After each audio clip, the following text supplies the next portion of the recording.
Hello, my name is Foster Doherty, I'm Marcus Ortiz. and this is our Math Methods Java program. If we run right here, give you a quick demo of it. So, as you can see here, I'm not sure why it's faded a bit. Hold on one sec. That's a bit odd. Okay, We can take a look at the code and see why that Yeah. text is faded. might be something with Blue Jay, but Yeah, no problem. yeah. So this is our code, Math Methods. We call it Math Methods 9000, just to give it a fun name. And basically, Interesting name, 9000. yeah. What was the name of the robot in that movie with Stanley Kubrick? 2001? Space Odyssey. What was the name of the Space Odyssey? Yeah. How many thousand? Okay, so this is like 9 times better. Is that what you're saying? I guess. Yeah, but I'm not sure why the background's a different color, but basically it says right here, enter the number you want to use, and then Well, first of all, Press what any is button. that right there? That's a J-frame, oh yeah. So this Okay. is all it's all contained in a JFrame. which Which- means yeah. it'll run in a web browser. Yeah, you can run this in a web browser if Okay. you want. But so basically this, like I mentioned earlier, this is like an intermediary point between a normal calculator and a graphing calculator. So it has a lot of the more advanced functions, but it doesn't have graphing capabilities. So basically, this is like the normal input box. So say I wanted to use number -7, I could use any of these functions for the number -7. So say I want to find the absolute value, it just shows the absolute value right here, and it pops up. And the number stays here in case you want to do like something else with it. So you could say like, e to the power -7 is yada yada yada. But what's really fun to use with this is that if you want to find like a maximum of two numbers, like say I don't know why you're cramming and you can't tell which number is bigger. You have like -8.65, and you want to compare. You can use any of these three functions in the second row, where it then asks for a second number. So say we have like 8.7. It'll then show the greater number. So between -8.65 and 8.7, the greater number is That might be 8.7. helpful, for example, to a middle school math student Yeah. who has a question in their homework, what's greater, 22/7 or 3.2 or something like that, right? Yeah. So I can picture a kid wanting to use that Functions. for that type of. Yeah. I'm hoping, guys, that if you continue working on this program, you can eventually, Sure. maybe share it with other students in other classes like math or science or whatever. Okay, and then also, I think I mentioned right now, we're actually also considering, if we were also to expand upon this, I was also considering starting like a while loop, because similar to what you've done earlier, where you could have like an infinite amount of times, like you can add a bunch of numbers. That way, if you have a long list of numbers, you can figure out the greatest number. Oh, okay. Yeah, but the Or maybe once we discuss this idea of sorting numbers, yeah. sorting algorithms, we could actually determine like a long list of numbers. We Yeah. could sort them in ascending or descending order, and it doesn't matter whether the numbers are fractions or irrational or integers or anything like that. So sorting is something that is extremely useful in math. So. And the really useful thing about this is that the ability to have two numbers answered is that you can do something like 4.5 and you want to find the exponent.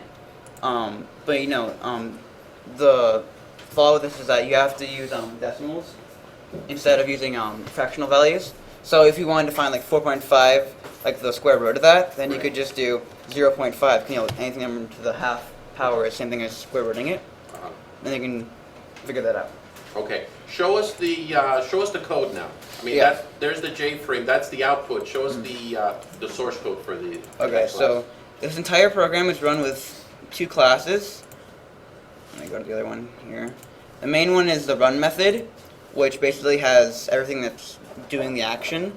And Marcus, Marcus, can, yeah, can why go don't ahead. you explain a little bit about those import statements, because some of the students probably haven't seen Yes. some of those lines of code on the top. Well, first of all, explain to Mr. Gizzoni why you would need an import statement in Java, and then go ahead and Well, explain. an import statement in Java is important if you want to get necessary functions that wouldn't be available otherwise without the import. So let's say you wanted to use border layout or different colors and fonts. You have to go to the auth, and if you wanted to, you can import everything by doing auth.asterisk, but in this case, we did certain ones. So like, let's say you were Yeah, doing, I noticed you have import java.auth.border layout color. Right. Why didn't you just do import java.auth.asterisk? I think the reason you'd want to show the individual ones is to show what your program's capable of providing. okay, good. So if you were to do an asterisk, it would be very like vague. Yeah, It would right, be exactly. Showing your like what you're trying to do. Yeah. Right. So in this case, these are pretty self-explanatory. Border layout, color, and font. Border layout, it's what allows us to arrange the J-frames along with the grid back. Constraints and layout, and we'll get down to that further down the code. Action event and listener, this relates to the actual buttons, so that if you click a button, that's the event and it listens to it, so it would do like this. And then Java x.swing, same case as before. We were going to use an asterisk because we wanted to show the different ones, and this all relates to the different like framing of the different objects. So, Now, like, what is the difference between java.auth and java.x.swing? well, they have different capabilities. Right. So in this case, this one would relate to different things than the other ones. So in Java .auth, it relates a lot to functionality, while Swing would probably relate more towards organization. Oh, okay. And components And in the program. components. Yeah. Well, and what do you mean? What are the differences in the components between what you would get with grid bag and grid bag layout as opposed to JFrame or JLabel? Do you want to? I mean, yeah, I'll explain that quickly right now. I mean, to be more precise, border layout, grid bag constraint, and grid bag layout are all organizational tools. You know, they're basically like layouts, just showing you how you want to organize your stuff. And then all the swings is, I mean, all of them, not including JOption pane and JPanel, are components. So like, you know, JButton, JButton, JLabel, and JTextField are all components of the program. I mean, it's pretty self-explanatory. It's a button, a label, and a text field. Show me with the output. Yeah, Yeah. That's the source code, and that produces, Mr. Cizzoni, this output. Okay. Now, show me in this output here, math methods 9,000, 9,000, 1,000. Show me the difference. When you import something from java.auth, how does it manifest itself in this JFrame as opposed to doing something with grid bag layout? Or I'm sorry. I'm back confused. what you're you've asking. got two sets of import statements. Yeah.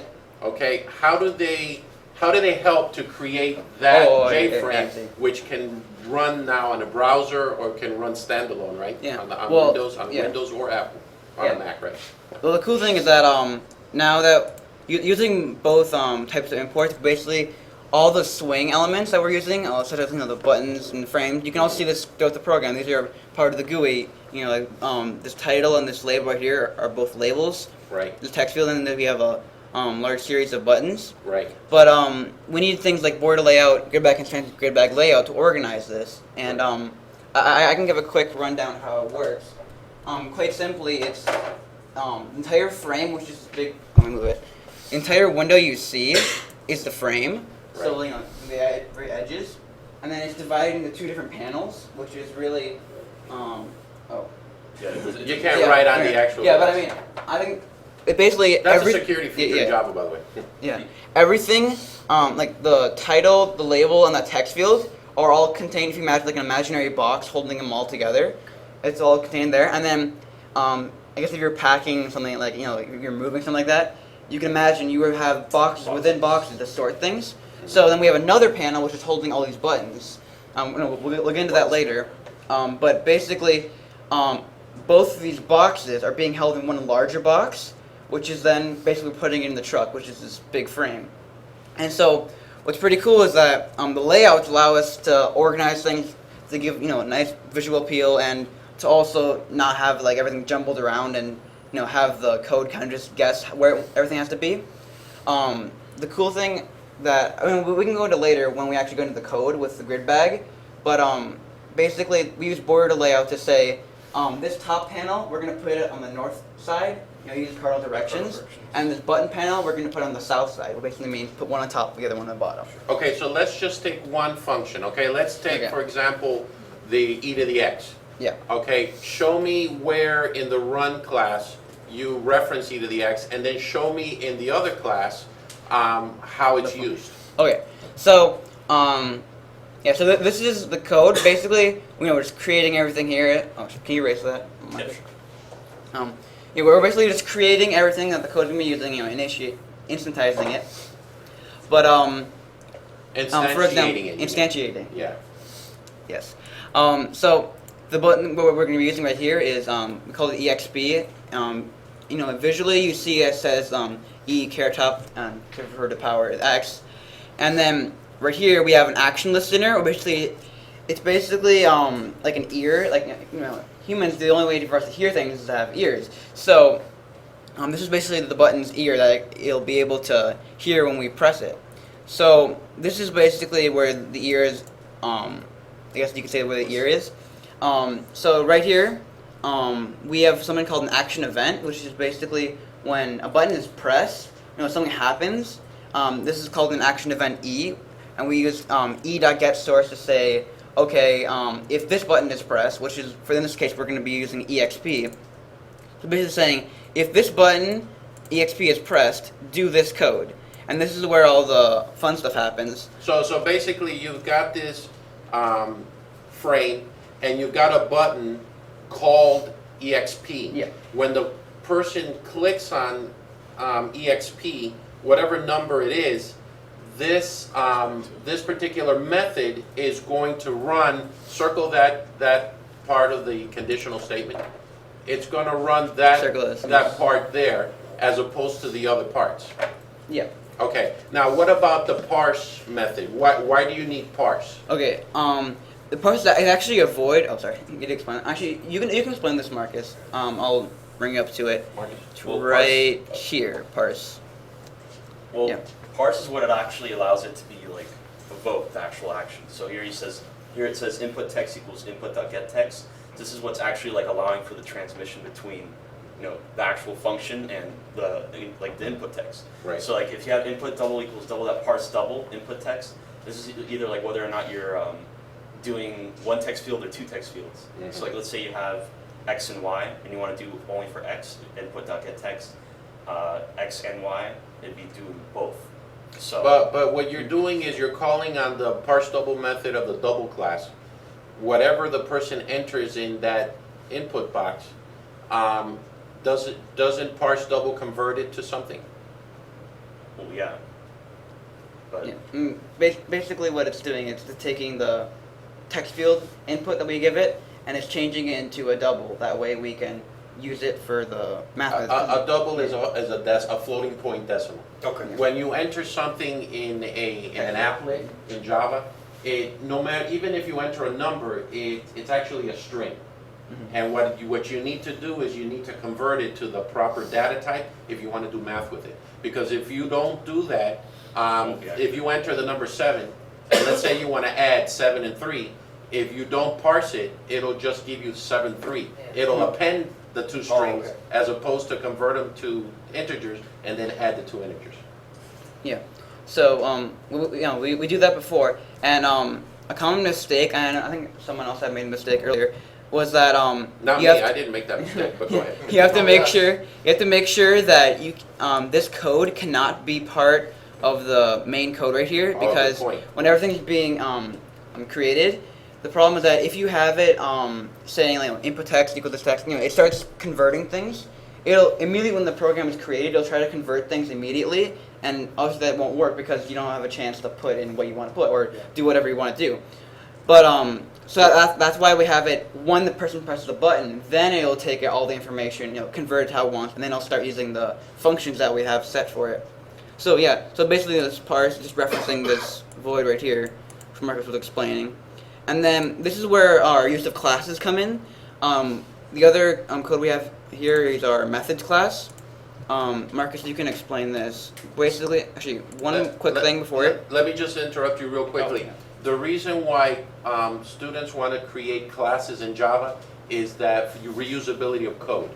In other words, if another student somewhere in Chicago is trying to do something with math functions, if his function is good enough, all he needs to do is import his math functions class so that he doesn't have to start from scratch again. The nice thing about Java is you can keep on adding stuff to it and then create a super program as opposed to reinventing the wheel every time. Sure. And that's the purpose behind classes, reusability of code.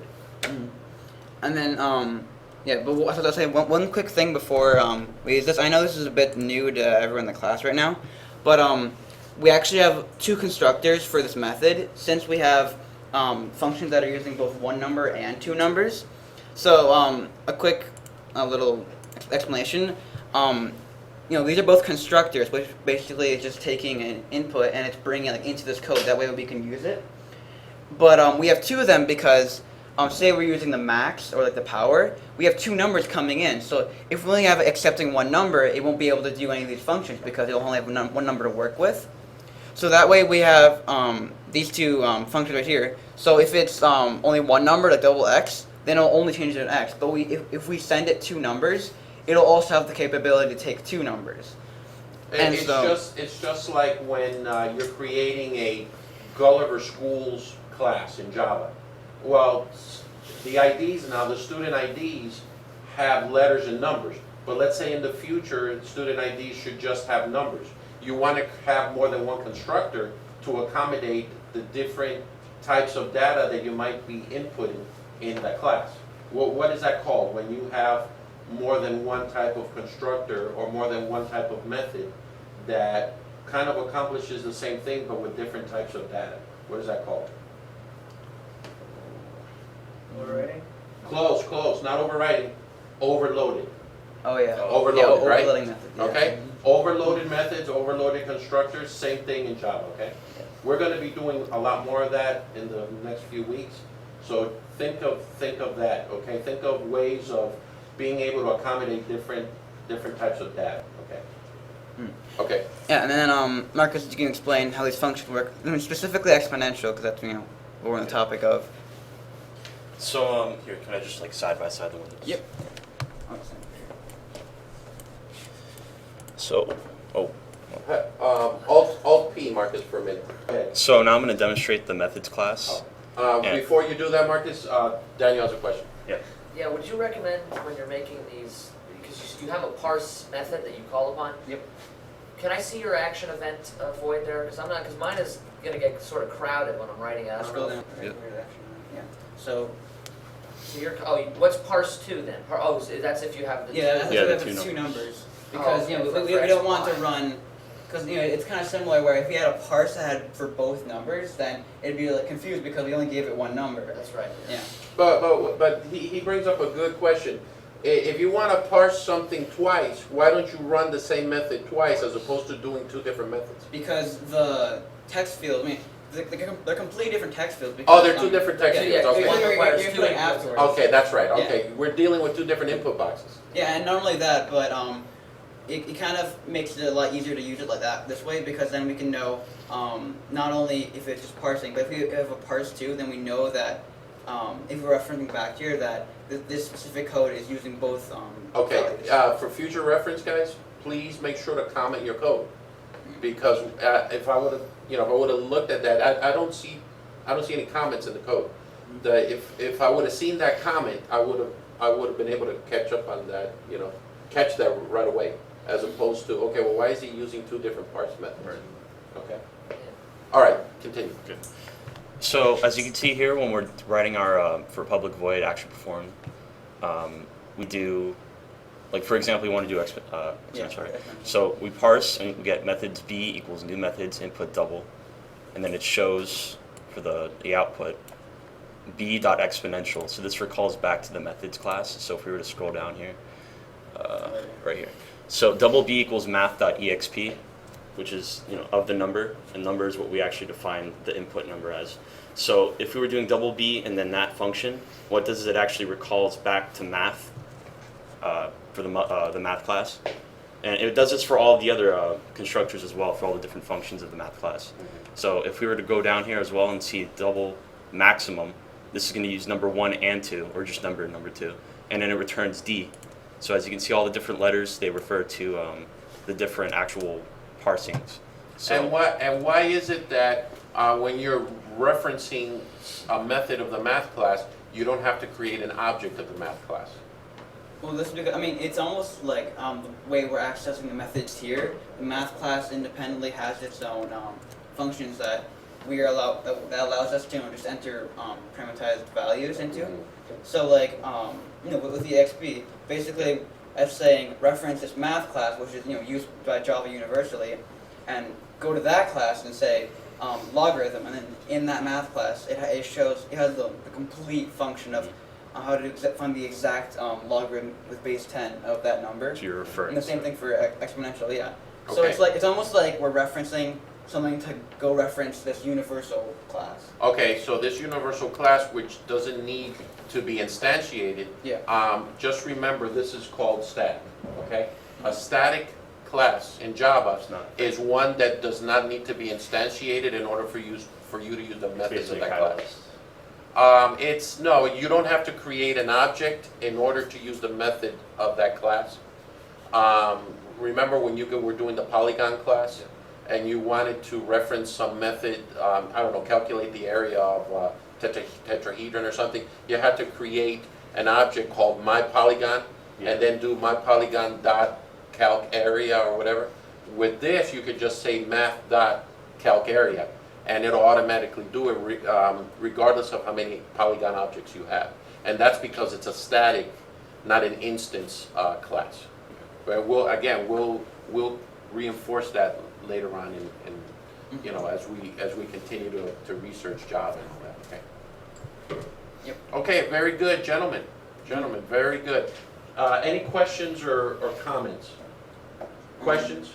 Daniel? It's not necessarily related to anything within your code, but it's related to JFrame, and I'm stuck on this Show the output again, guys, of this code. Run the code. Oh, sure. I'm stuck on There you this go. problem myself Yep.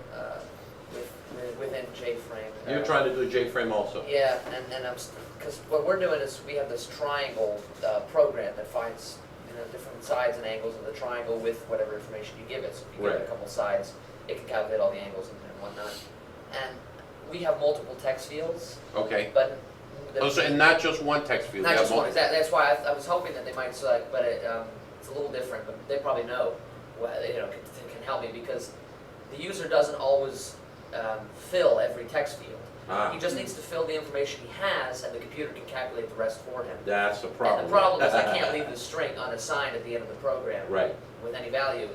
So What do I you don't know. suggest, Go ahead. guys? I mean, Um, I have a suggestion, but let me hear Yeah, your I suggestion. know he had mentioned this before, but this is basically like error catching, where what we want to do is you need to have the program you want to run. Like ideally, if the person had put a program in the correct any number in that you want to use.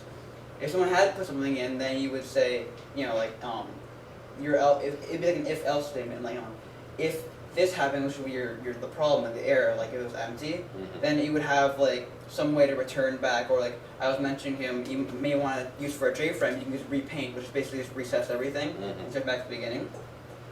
But it's almost like this, it's like a catch, like almost like it's similar like a baseball, where like if it's there and it catches this problem, then it'll throw it back and it'll have the person do it again. But if it doesn't catch any problem, then it'll just keep running the code like normal.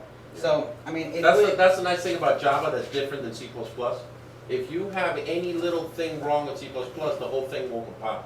But Java has these exceptions, where if there is an error, but the error you can live with it, it'll let you continue running the Sure, yeah. code. So you may want to research exceptions in Java. Well, what I've done Yeah. so far to try to, because it's okay, I'm allowing, the user does not have to put any information in the first text field or the second text field. I can work with just an angle and a side, Right. and can use the Pythagorean theorem and various sign and code, trigonometric functions to find everything else. Right, He's allowed to leave it blank and the math can still be done, right. but the program won't, understand. So I can run the code, and if I put in 0 for every value that's not something he's using, it'll work. Right. And because my Well, that's one way. That's one way I was going to say. But Yeah, but and to- more, But that's- better than 0 would be a negative. You can't have a negative side length in a triangle. You can't have a negative angle. yeah. So if the person enters a negative number, like -1, then you can have that particular text field or whatever value, or that component just completely Understand ignored. that Yeah, and it's understand, not hey, I necessary, don't want. yeah. It's not necessary for me to do the thing. Yeah. Like the law of sines or the law of cosines. Uh-huh. You need certain things in order for you to do the law of cosines. You don't need everything, right? So Yeah. for those things you don't need, make those values -1.